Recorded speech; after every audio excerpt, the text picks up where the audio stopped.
في كلامه المجيد وفي فرقانه الحميد. أعوذ بالله من الشيطان الرجيم. بسم الله الرحمن الرحيم. يا أيها الذين آمنوا صلوا عليه وسلموا تسليما. اللهم صل على مولانا محمد وعلى آله سيدنا مولانا. اللهم صل على سيدنا مولانا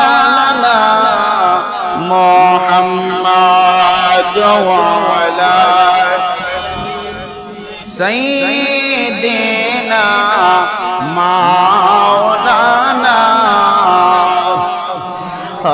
لا إله إلا الله لا إله إلا الله لا إله لا إله إلا الله لا إله إلا الله لا إله. আমরা বান্দা গুনাহগার আল্লাহ, আমরা বান্দা গুনাহগার আল্লাহ, তুমি তো গফর গফার। লা ইলাহা ইল্লাল্লাহ লা ইলাহা ইল্লাল্লাহ লা